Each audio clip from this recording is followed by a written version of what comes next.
Here's a very simple and fast way for you to go and get clients using LinkedIn. Now, if you operate in the B2B space, this is perfect, and it's a very simple two-step process. I'm going to walk you through this. I've used this for myself, use it for my clients, and teach people to go and do this, and it books meetings on autopilot. So without further ado, let's get into it. And I've booked thousands of meetings on LinkedIn, and this is just one of the strategies that you can go and use. So ultimately, just to begin, before we actually talk about the strategy itself, the reason why, if you're using LinkedIn or you're doing any sort of cold B2B outreach, is if you're not getting any good responses, you're not getting meetings, and you're just getting terrible results, the reason for that is because the people who you're reaching out to, they have no trust. So you and the prospect have no trust between each other. That person does not trust you and what you're saying, because at this point, everyone is doing cold outreach and you just sound like everyone else. That is probably what's going on. That is why no one responds. That is why people are skeptical. Even if you've got a great offer, they can't distinguish between you and someone else where they've already just been pitched maybe yesterday or the week before. So how do we actually make sure people actually trust you before you go in and pitch them? So what I'm going to be walking you through is how do we get to this point where they sort of semi-trust you. Obviously from a cold outreach, there's not going to be high trust there. So I'm going to walk you through some different examples. So no trust and high trust sort of sits like this. So no trust is basically where you're cold outreaching someone, you're basically pitching someone straight away. It's not personal, it's not relevant, and there's so much AI slop at the moment that's going on when you're doing sort of B2B lead generation, and that is why everyone's just ghosting you, not replying, or you're getting terrible responses. On the flip side, someone who has high trust, that might be someone who is a referral. So for example, if you're running a business right now and you receive a referral, so it's a lead, it's a hot lead, these are the absolute pinnacle of like the number one leads that you want is referrals or inbound leads. So like from content, for example, if they've been watching your stuff, etc., or they like your content and you get an inbound lead, that is probably someone who trusts you a lot. So the whole reason for this is if someone trusts you, they're more likely to convert and turn into revenue for your business when you have a sales call with them, for example, or you offer them your product or service. So we want to be sort of getting around this point. So with this LinkedIn strategy, I'm going to be walking you through how you can sort of start to get to around this point, rather than all of your competitors are probably at this point where they've got no trust. So I call this just having a trigger for you to go and use, so we can literally start this trust disparity between them not trusting you. We want to start sort of around this point here. So they feel like they already know you, like you, and trust you before you've even pitched your offer or your service or whatever it may be. So instead of just cold pitching people and it's not personal and it's not relevant and that you're just using some bullshit like AI slop tool or whatever it is, what we want to do is get you to here. So a prime example of this is if you've got a mutual connection with someone, that just screams, okay, I actually trust this person more. So for example, if I was a personal trainer and I was just reaching out to people, just cold DMing random people and basically saying, hey, do you want to join my 6-month fat loss program? And it was just completely cold outreach. I'm probably going to get ignored, or I might get a couple of responses, but the response rate is going to be pretty shocking, right? But on the flip side, if I reached out to a specific group of people and I've been training John and I've just transformed John's physique and I've got him jacked over 6 months, and John's got a group of friends and I know all of John's friends are probably looking for my services. If I reach out to 5 of John's friends and say, hey, I know you're friends with John, I've just transformed his physique, I've just literally got him jacked over 6 months. He started at this point, he was really struggling with X, Y, and Z, and now he's literally got his dream physique. Would you be interested in seeing how we could potentially do this for you? Then you're going to get a higher response rate. One, because people actually resonate with that mutual connection. And two, they're going to trust you more because, okay, well, you've got this result for John. John is literally my friend. I've seen him go from, being overweight to literally being jacked. So that is, you've got proof there and you've got a mutual connection.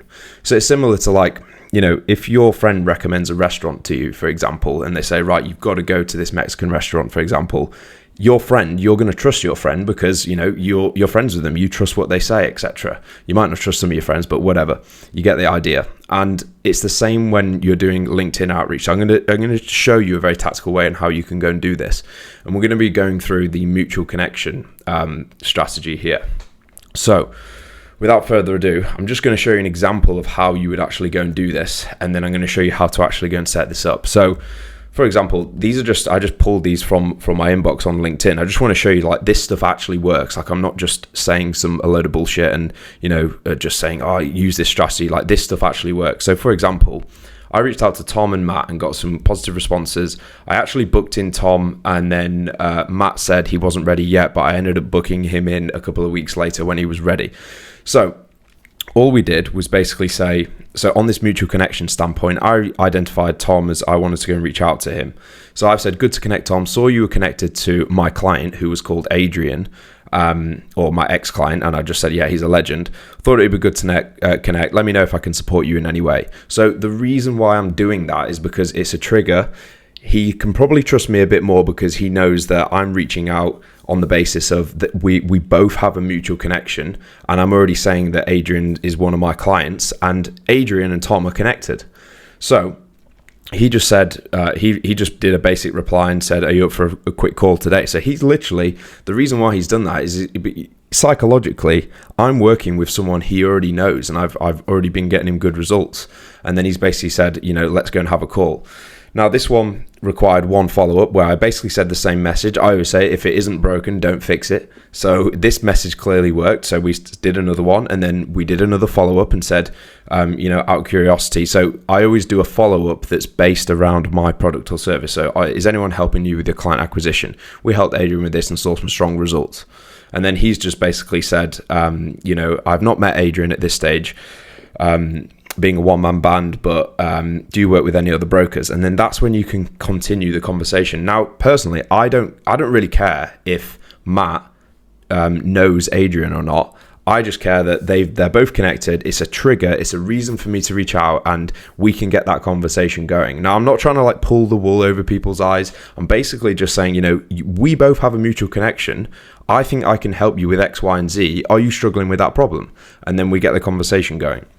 So how on earth do you actually go and do this using LinkedIn? So all you want to do is go over to LinkedIn Sales Nav, go over to the filters. Now, this is where you can start building your lead list. Now, I've done a bunch of different trainings on this. Actually, in the first link in the description, there's a full training on how to actually go and get clients using LinkedIn. If you click that, I'll send you the full video training, the step-by-step processes of literally from your profile, building your lead list, reaching out to people. There's templates, there's scripts of what you can do, and even how to actually automate this process and semi-automate the process to sort of lighten the load for you a little bit. Go and check that out.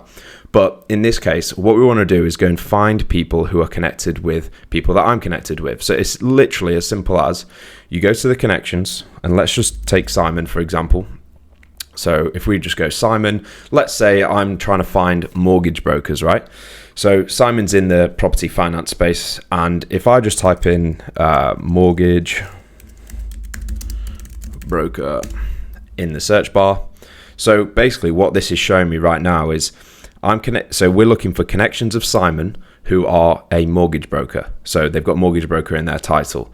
Now, potentially, I could literally just go and save these people to a list and then go and reach out to them later, or I could literally just go and connect with them here and now. So view their profile and connect with them, etc. But what you want to do is maybe niche this list down a little bit further. In the trainings that I always do, I always talk about making sure you've got a sniper targeted lead list. So all of these people are actually, potentially in the market for your service, and you've got a higher chance of getting them on a book call. So maybe I want to reach out to people who have recently posted on LinkedIn. So you've got 103 results there of people who are mortgage brokers. They're connected with Simon, and I could probably use a very similar message to this. So I would say, good to connect. John, saw you were connected with Simon, who's a client of mine. He's also a legend. Thought it would be good to connect. Let me know if I could support you in any way. You could change that to a question. You could say, thought it would be good to connect if you're looking for more leads at the moment, or something like that. Generally, in these first messages, what I always teach people is just to have a very soft introduction. You're not trying to pitch people. If I ask a question, based on my services, I would generally put that in the second message, for example. We don't want to scare people off. Anyway, I digress. So you've got those people, and now what I might want to do is, okay, well, maybe I only want to really target people who are sort of small to medium-sized businesses. So company headcount would be self-employed all the way through to 50 people. So now there's 90 results in here, and this could go on and on and on. So for example, I might want to target people who are just based in Sydney, for example. So we go include.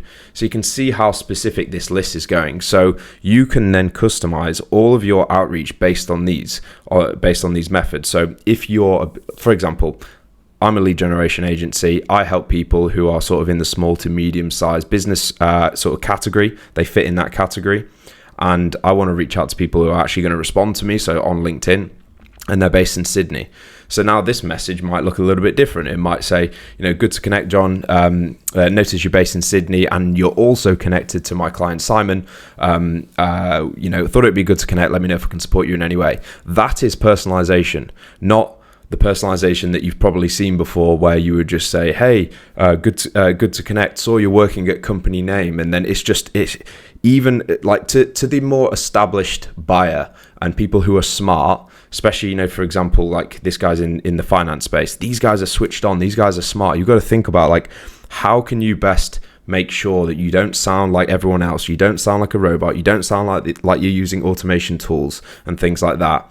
And just knowing your audience inside and out is going to really help you get responses booked in and get meetings booked in, sorry. So all of these notes you can actually explain. Now, you could go even further. You could look at job function or whatever you want to do. But just in this training, actually, for example, I might want to look at people with at least more than 1 year experience. So I don't want to sort of reach out to people who are beginners. I might even reduce that and go at least 3 to 10 plus years experience. So now you've got a really nice list of 76 people here. And all of these people we could go and reach out to off the basis that they are all connected with Simon. Now, like I was saying, I don't care if they don't know Simon personally and they go down to the pub to have a pint with Simon or whatever. It's just a trigger for you to go and reach out to, and there's a commonality there. So like in their head, they can go, oh, okay, well, this guy's actually reaching out, for a specific reason because we're both connected.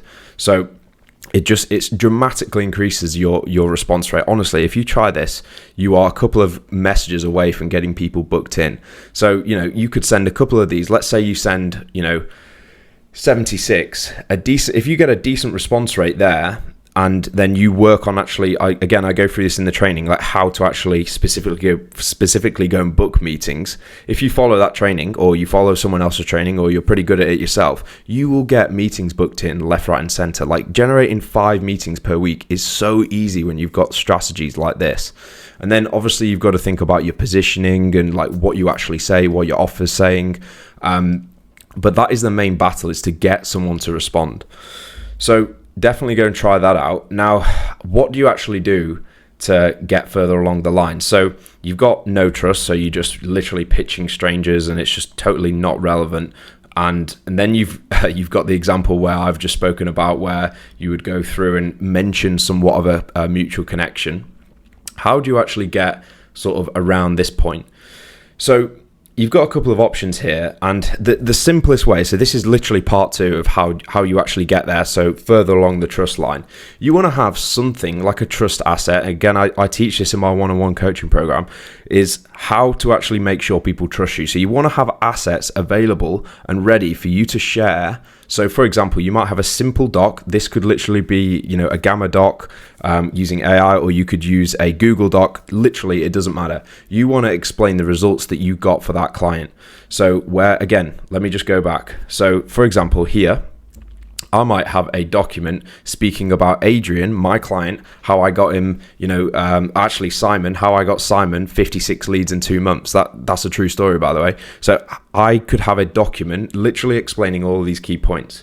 So who the client is, so the person can put themselves into Simon's shoes and be like, okay, well, Simon's in the same industry as me, and then explain what Simon's problem was. He was getting no results with lead generation, X, Y, and Z. You want to explain all those points and then explain what the results that we got. So 56 leads in 2 months, and then explain the process. Here you might actually, to differentiate yourself, because a case study often isn't enough. You want to explain what is your unique mechanism to actually go and make sure that we can get those leads booked in. Like, what is it that you do that other people don't do? Because there's a lot of people doing lead generation, or there's a lot of people doing website design and video production, or whatever it is. What is your unique mechanism? And tie that into the results that you can get for the client. And then the proof, so you might add a testimonial or a video testimonial in here. So on this document, you can customize this to whatever you actually want. You could put a video testimonial in there, a video breakdown of yourself, insert a Loom video, whatever it may be. So you want to put the proof and then the outcome, and then that's when you could actually offer them, to have a book call with you, or a strategy session or a free audit or whatever it is, whatever your call to action is, that's what you could put on that document. So the whole reason why we do that is because we're sort of inching towards this, where obviously you're not going to get the high trust, which is like a referral client or an inbound lead, but we're inching our way further up to this point. Now, here is probably where you've either booked a call with someone where you can send this asset to them before the call, you could speak about it during the call, or you could send it to them post-call. So having those assets available for you to send before, during, or after will dramatically increase your close rate. And that's the whole reason why we're doing this, right? So when you actually, when people trust you more, they're going to close a lot easier, and you can actually do what you're saying you're going to do. So you've actually got to have a good product or service. So that was literally just one example, right? So the mutual connection, but what else can you do? So if we go back to here, there's a bunch of different triggers. Again, I go through that in the other training, but another simple one would literally just be, use where you've got leverage. So if you're based in a town in the UK, for example, you could mention that and literally go to Sales Navigator and then go and type in where you're from. If you didn't know, you can go to Sales Nav and then go to postcodes and literally put a postcode in. So let's say I want to, if I just do this postcode, and I want to see only people that are based within sort of 25 kilometers of me. Again, there's 77 results in here. And then if I turn that off, posted from LinkedIn, there's even more results with Mortgage Broker. Now I might want to reduce that. I might want to actually do a different specific job title. And then, go and find people who are your ideal clients based on where they're actually based. Because if you've got that familiarity with like, oh, okay, well, Deborah is literally based in and around where I live or where my office is, you're going to get a higher response rate because, again, it's just the commonality. It's a mutual connection. You could actually target people who have been in the same group as you on LinkedIn. So again, if I just remove all of that, and then if I go down to groups, now I can literally just type in, I think I'm in a marketing group. So if I just type in marketing, there won't be any results in here because I've got all of these filters in, but you get the idea. So if I just removed all of those, and then connections of Simon, so I could then target people who are in the same group as me. So these guys are located near me. They've got more than 10 years experience. They're in a digital marketing group. Now I would obviously go through and filter these a bit further. I might want to look at the specific job title or, type in some keywords here to make sure I'm actually targeting my ideal client. But that's another good example. And then similar things like you could target people with similar company size or a common challenge that they may be facing. You've got to think outside the box here, and this is what I walk people through. Like if you're sounding like everyone else when you're doing cold outreach and you're sat there twiddling your thumbs thinking, well, yeah, it just doesn't work. It just doesn't work. Every single lead generation method works. Ads work. Cold outreach works, warm outreach works. This is more so onto the side of, doing warm outreach where people quote unquote know you. Cold outreach is literally where people don't know you. Now, this is sort of an in-between someone who literally doesn't know you and someone who does know you. We're trying to sort of inch towards that because that is when people trust you more. So if you do want to download that free training called Book with LinkedIn, there is documents, there's templates for you to go and follow, video training, all that good stuff. Go and download that in the first link in the description. But if you do want one-on-one support directly with me, where I walk you through exactly how I would help you go and generate at least 5 meetings per week on a consistent basis, then click that link, get in touch with me, and I will see you on the next one. Peace.